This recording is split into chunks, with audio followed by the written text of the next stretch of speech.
Hello guys, and welcome to another Mega Train Lover review. Today we are looking at one of the items which I brought at the London Festival of Railway Modelling.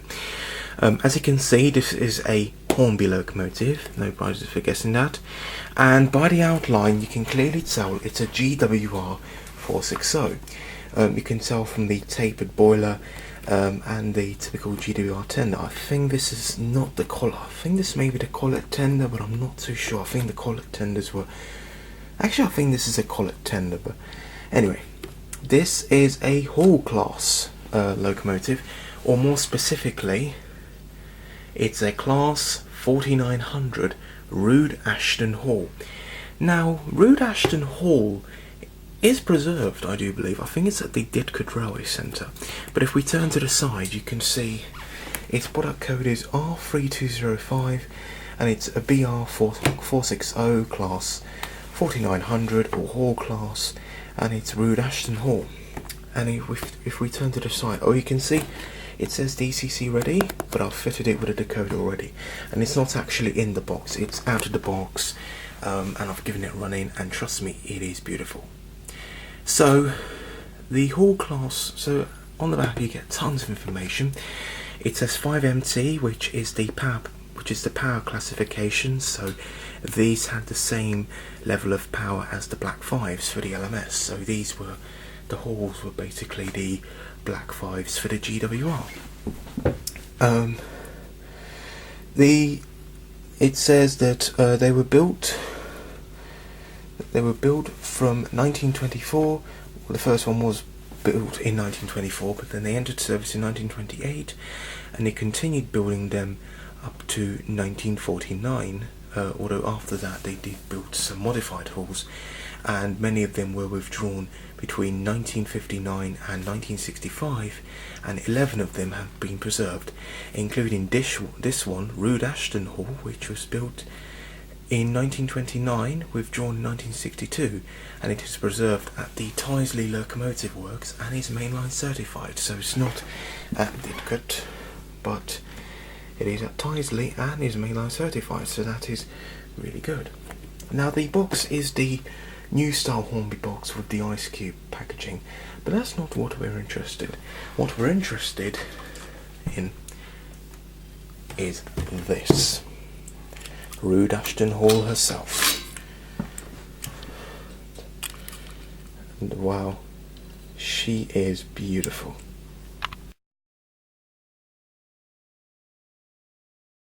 And here she is, absolutely beautiful.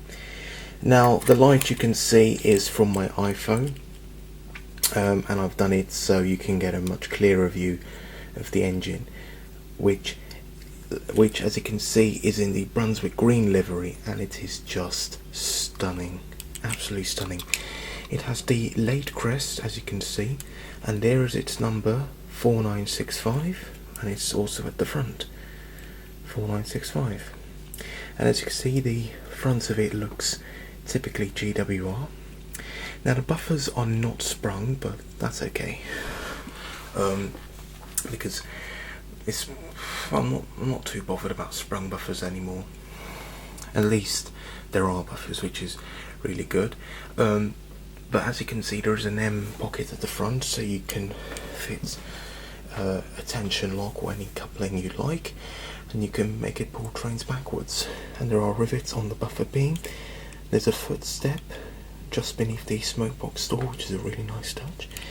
The chimney has is copper capped, and you have the typical GWR safety valves, and you've got handrails running along both sides of the boiler, and there's the nameplate, Rood Ashton Hall. And now the tender and the locomotive are permanently joined together, and you can see the wires because the decoder does go in the tender. But if we look in the cab, you can see that there is a fair amount of detail. You can clearly see the regulator, which is painted out, and then the reverser on the right hand side. It's fairly well detailed, but if the light does allow it, but I don't think it will, but you can clearly see the regulator. At the back you get the footsteps leading up to the tender, or the top of the tender. No sprung buffers again. You get the whistle, you get the dual whistles here, just in front of the cab. Let's turn it around. Oh, this is a bit tricky. The other side is basically the same as the side we just looked at, except you've got the reversing bar, which is that tilted bar heading down from the cab just beneath the name to just behind the nameplate. The valve gear is typically GWR, and it's a 460, so you've got 4 bogey wheels at the front, 6 driving wheels, and then you don't have any more wheels behind them. Once more, you get handrail running along this side as well, and hopefully you get a much clearer view of the cab here. Yeah, there you go. It's absolutely beautiful. You get the water filler cap at the top of the tender. The coal looks pretty nice as well. But yeah, all in all, it is just a beautiful model. Really, really nice. And I think it was, I'm not too sure if it was reduced because I bought it for £90. I'm not too sure if it is more than that or whether that is its recommended retail price. But yeah, it's a really good price. But whichever way you look at it, that is a really good price for such a gorgeous model.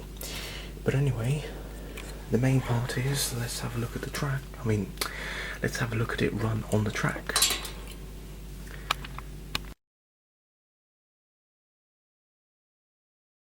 And so here we have Rood Ashton Hall on the track, and now let's select its number, which is number 44, and watch it go.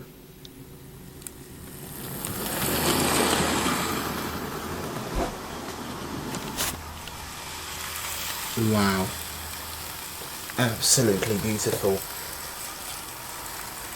She really is running gorgeous. Wow. She's very silent as well. You can hardly hear the motor. But let's get a few run-by shots.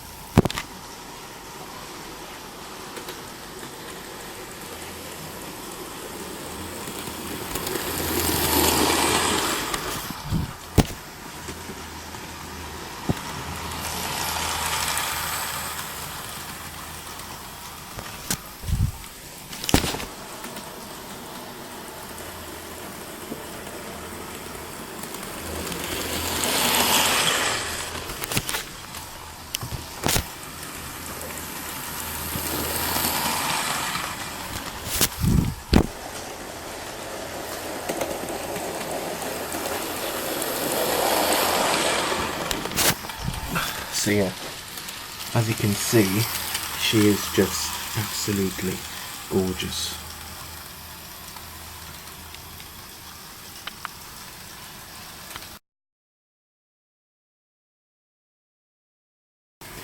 In conclusion, I recommend her to anybody, whether you're a fan of Steam, or especially if you're a fan of the GWR, you need one. She is just an absolutely gorgeous model. She may not have sprung buffers, but that doesn't detract from any scores, because as I said before, I don't really care about sprung buffers anymore. She is just a gorgeous model. If you can get her at a really good price, go for it. Do not hesitate. But anyway, thanks for watching, and see you in the next review. Goodbye.